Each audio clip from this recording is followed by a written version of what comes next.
Thank you, Jesus. You may be seated for a while.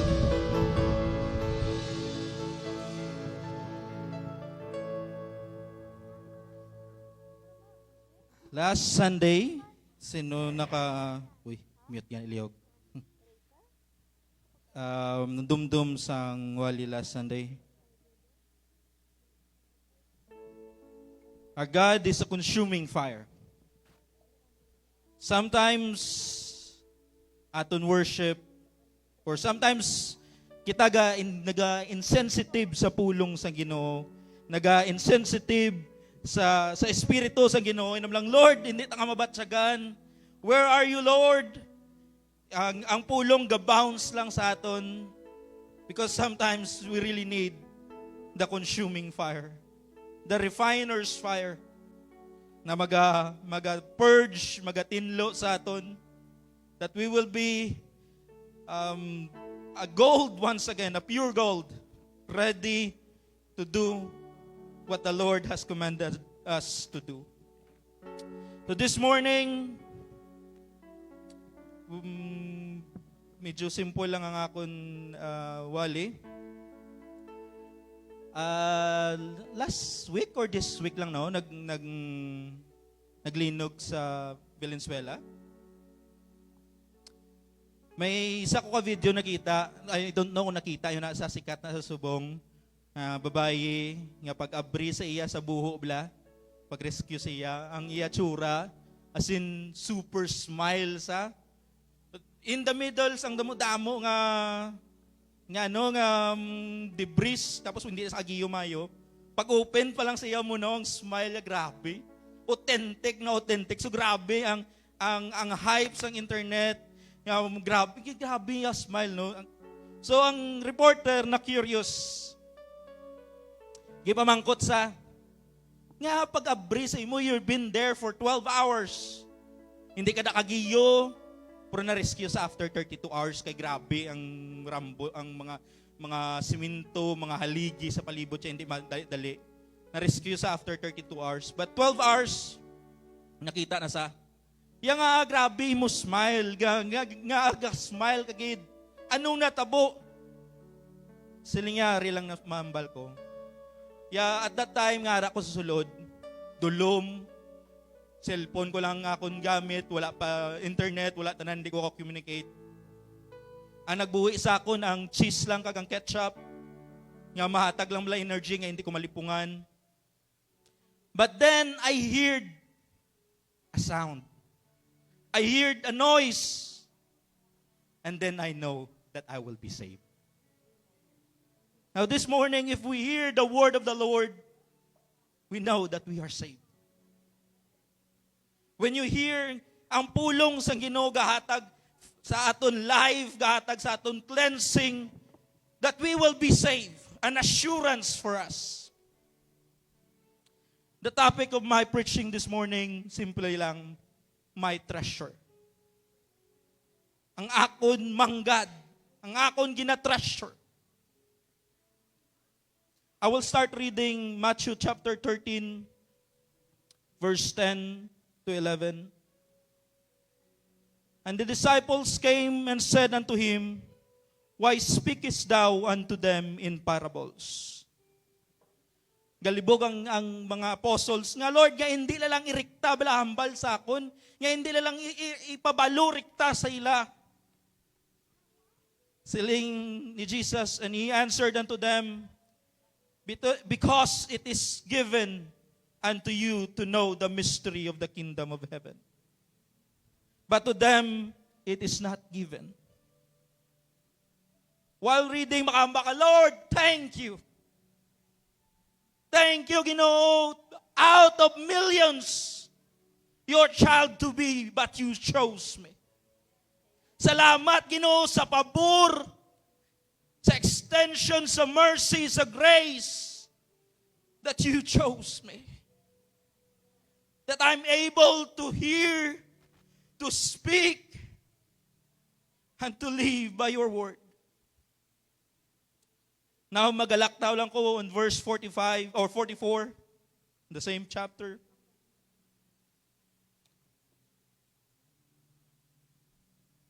Again, the kingdom of heaven is like unto treasure hid in a field, that which when a man had found, he hid it, and for joy thereof goeth and selleth all that he had, and buyeth the field. And again, verse 45, the kingdom of heaven is like unto a merchantman, seeking godly pearls. 46, who, when he found one pearl of a great price, went and sold all that he had, and he brought it. Damo misinterpretation about this word. Hindi na lang tayo magkabuhi sining kalibutan. Wala na, bahala na ang tomorrow, bahala na ang amuni, amo nang ibahan gambal yan, may mga regret. Kaya tani, nag-go na lang ko sa amuni. May duwa ka different or may duwa ka tawong i-brought up in a verse. The first one is ang 44, and second is the 45. Ang sa 44, nakita ya lang, ang 45 merchant. Brought up ko tong verse 10 or verse 11 because the kingdom of God, ari malang din, no? Ari malang galing nga, gisa ba lang mamangkot ko ba lang nga hindi nila matsindihan ang pulong sang Ginoo. Nga hindi nila, biska ano ko na ka-explain sa ila, hindi sila ka-intindi, hindi sila kahangup, hindi nila ma-fathom ano ang tawag nga salvation, ano ang tawag nga kingdom, mabilong sa kingdom of Jesus. Because the kingdom of God is in this world, but not of this world. Damo tawo nga hindi kakilala sa Ginoo. Damo tawo nga hindi maluwas. Hindi pa pwede mahambal nga out of 8 billion mapalangit. Sabi ni Jesus, many are called but few are chosen. Strive to enter. Pero mula ning pinakakanami, bala mambal mo. Lord, thank you, nga ging tugyan mo, ging guidean mo, akong tiil, pakadto sa kamuturan. That you use someone else, that you use the pastor, that you use this person to preach the word to me, to teach the word to me, that I may found the treasure. Miyara naman, mga tao nga, ginatawag ba lang nga truth seeker. Ginagutom sa wisdom, sa truth, sa justice, sa salvation. Kapag Lord, paano ko maluwas? And then, nakita niya, amo na sang merchant. When he knows that the kingdom of God is the treasure, he sell it all. Now nga treasure ang ginagusto tayo ipaabot, itapik, istoryahan. Let me open another chapter. Chapter 6 of Matthew, the same book.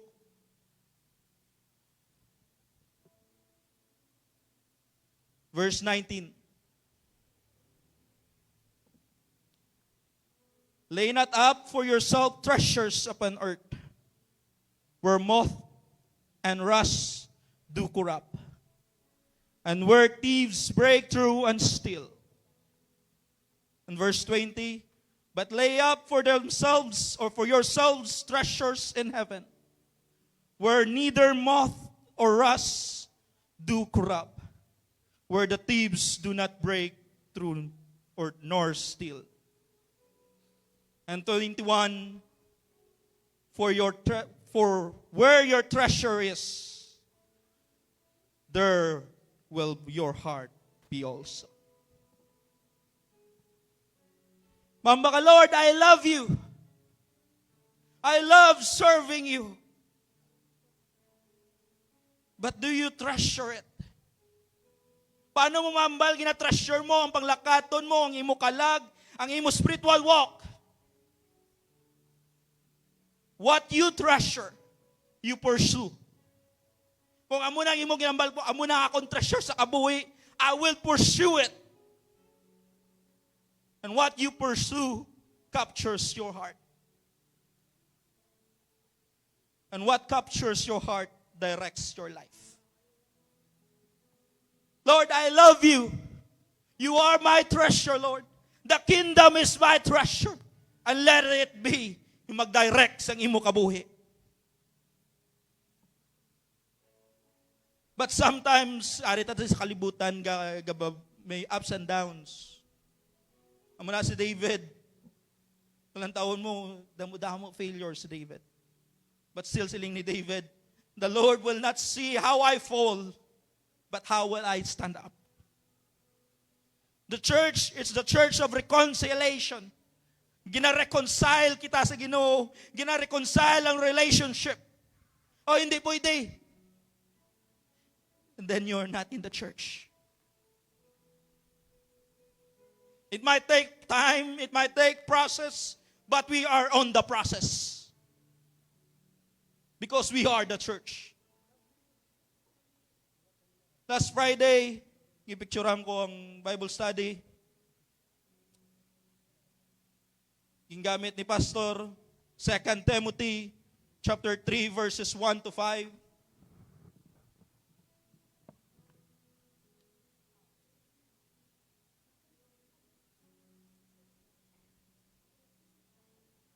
This known also, that in the last days, we are in the last days, perilous times shall come.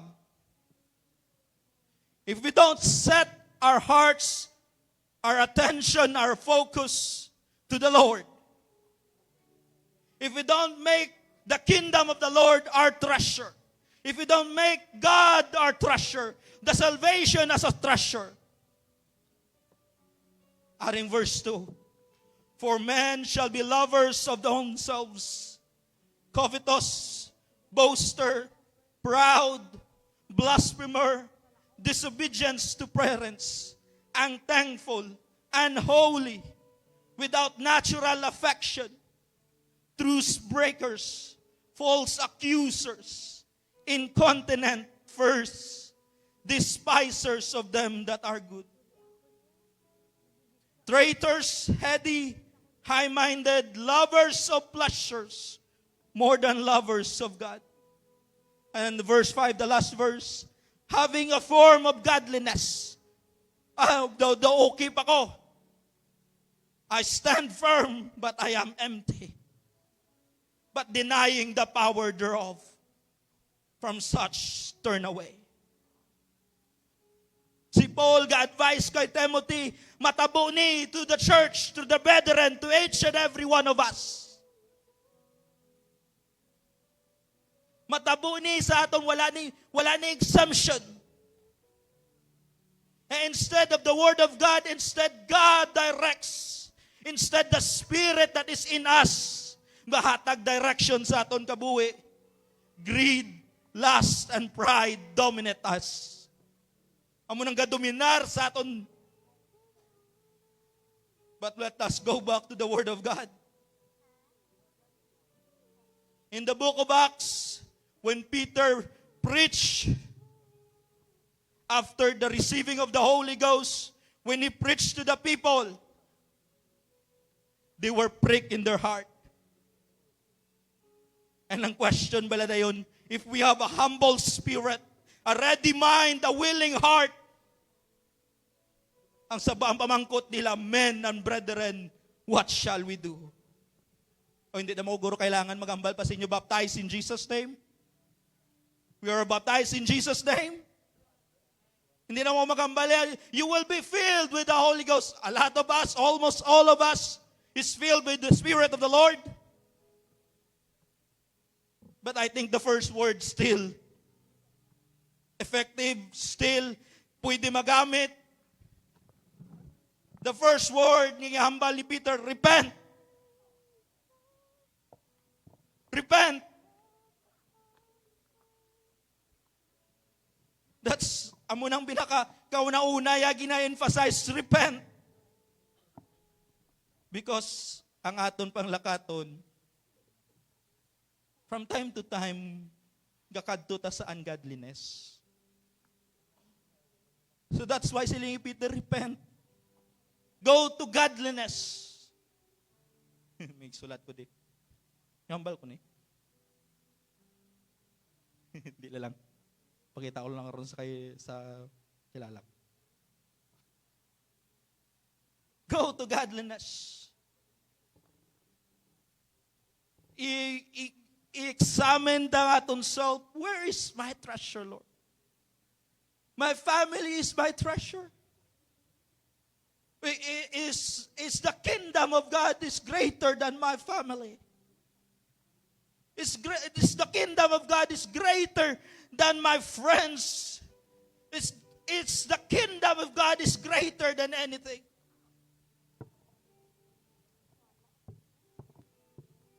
Diin ba lang mas priority ko ang kingdom sang Ginoo or ang akon kaugalingon? Am I in the thin line that I become? I love myself more than the kingdom. Mabala mo na sa mga heartbreak. Ay, hindi ko danay magmigo, hindi ko danay magnubya, hindi ko danay mag-give sa another relationship because I have to love myself. I rebuke you in Jesus' name.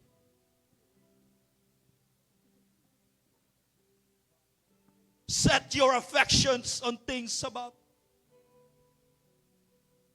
We are too focused on this earth. We are too focused on this earth. Another verse in Colossians chapter 3, verse 1 and 2. Oh, hallelujah. Siling ni Paul, if you then be risen with Christ, who received the gift of the Holy Ghost? Sino nakabaton sa gift sa Holy Ghost? You hear the gospel, ang gospel nabaton ta, na-apply sa aton kabuhi.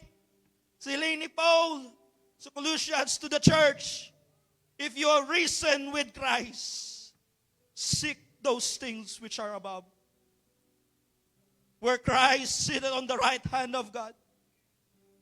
And on verse 2, set your affections on things above, not on things on earth. I will continue on verse 3. For you are dead, and your life is hid with Christ in God. When Christ, who is our life, shall appear, then shall you also appear with him in glory. Now, how can we repent, Lord? We're in the process of refinement. Paano namon madirect kamon kagulingon that we treasure more sa Ginoo ang treasure namon. Ikaw, Ginoo, sila sa verse 5, mortify therefore your members, which upon earth, fornication, uncleanness, inordinate affection, evil concubines, and covetousness, which is idolatry. For which these things sake, the wrath of God cometh on the children of disobedience. Siling ko bataan kung ang bata to gambal sa luna, batian niya, kabalusa. Ang amo na nga tingog, amo na nga sound, is a sound of salvation. It's a sound of gapabalo nga luwason ka. Sometimes the Word of God is calling us, awake from your sleep. Treasure the things that is eternal than this temporal world. Damo gambal nga, amo ni dayon no, ibaligya talalang tanan. A false balance is abomination unto God. I-point out ko lang, Ang inabot, ang duwag ito ka verse, ang verse 13, 45, o 44 and 45. I-point out ko lang ang action nila nga duwa-duwa, parehas kid. They sold all that they had. A while ago, we sing, I surrender all. I surrender. Ginasurrender ko. Pero hindi lang ni Danay. Half-half lang, Danay. You found the treasure. Nakita mo na ang treasure, ariyo ang kingdom sa Ginoo. Ari ang treasure sa kingdom sa Ginoo, nga iban nga tao wala kabalo. Nga iban nga tao gakalipay sa ila kabuhi, ga-continue. When you look them, they achieve much than you. Grabe ila, achievement more than you. Sa mo, sulod ka sa UP, 11 years old, and you come out 16, summa cum laude.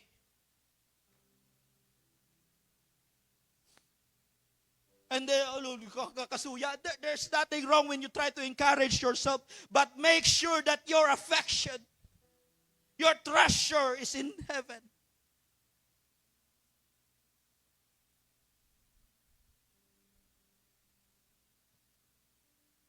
Siling ni Paul is a lawyer. Paul, dako-dako ang achievement ni Paul. In his human life, ang iya lawyer sa member of a Sanhedrin court. But siling ni Paul, this is one thing, siling ni Paul, I count it all down. Kung gusto tayo mas nami nga word, ginakabig ko na tae.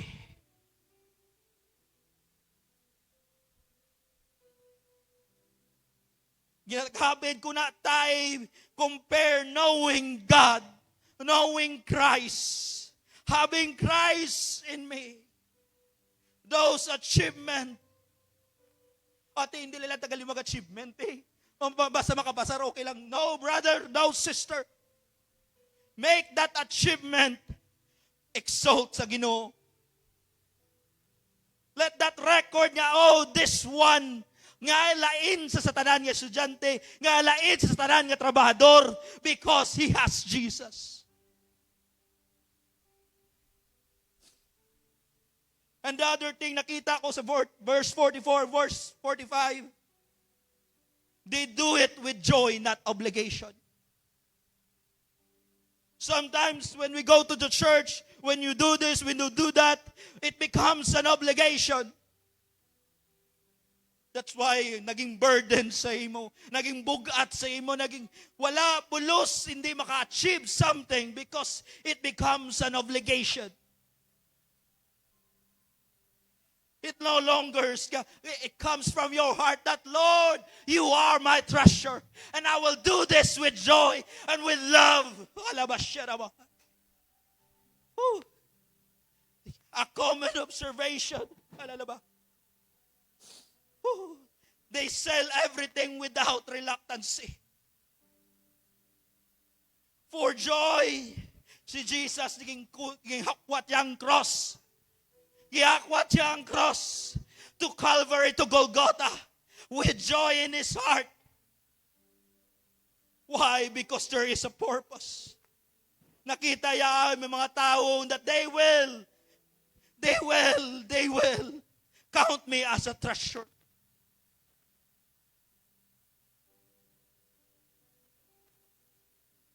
And another thing, once you know the value, ang value mula sa salvation. May isa katao pamangkot, I will give you $10 million with one condition, you die tomorrow. Will you receive it? Sila sa isa, no. And then see and acknowledge nga ang imo kabuhi is more than $10 million. So how much more is our salvation? Paid by the blood of Jesus Christ. Gimbayaran sa dugo sa Ginoo. It is a value that exceeds anything. And once you knew the value, don't let go. Kapilata na gina-campaign, buy the truth and sell it not. Whatever happens, Lord, I'll stand for Jesus. Let the world go by. I'm nearing to the end of my preaching. We want to treasure the things that is important. Now, this is important. The most important thing, we try to invest. Gisa gani mahambal ka, nga makuha ko life insurance, nga that is my investment for my later years. Ga-invest ka sa kabuhi mo diri sa kalibutan, but still, you know that you will die. How much more, or ano ang value sa investment for eternity? As a song said, I will give you all. If all is what you ask of me, I will not withhold.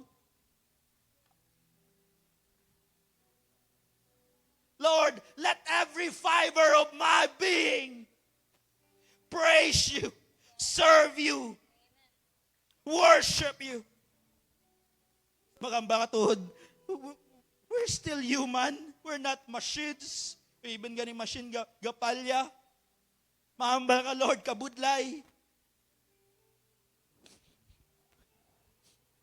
Gagaluya ka di sa mga makita mo sa imo palibot, ang pagsaka sa gasolina, sa prices, pero ang income the same lang gapon. Ang makita mo, muni. We walk by faith and not by sight. Kung makahambal ka lang na, I miss this song, Todd. Makahambal ka, Todd, I miss this song. Just build my mansion just over the hill. Because that is where my treasure is. O nga, aging let go mo nga bagay because of this. Why you let go of such thing?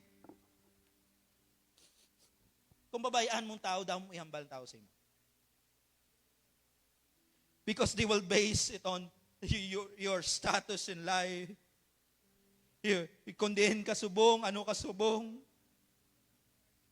As long as I live, Lord, may pag-asa pa ko. Buhi pa ko. And this remaining life that I have, I will give you all.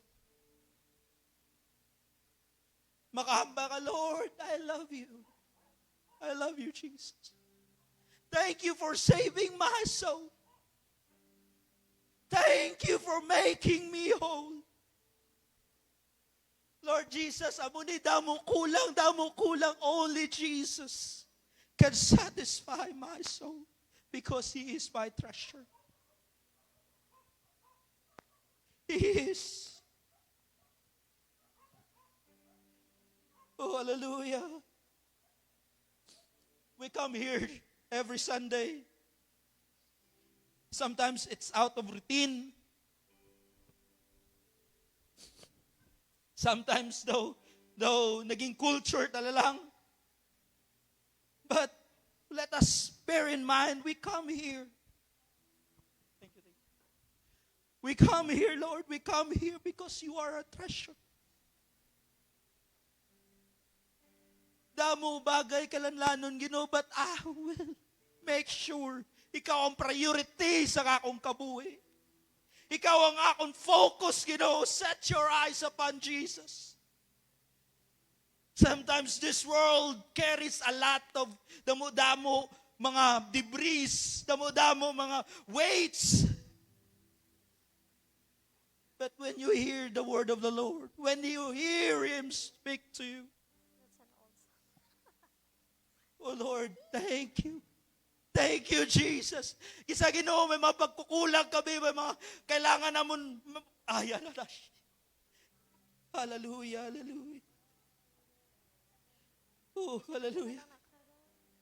Gisa ba naman ba kami, Lord? Tigaan na gid ko, Ginoo. Kabalo ka, may sala ka, kabalo ka nga, hindi tsakto mo ginagyan. But still you insist.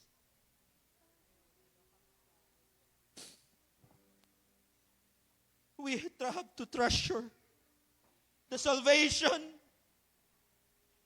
the God that saved us and purchased us by His blood. Thank Jesus.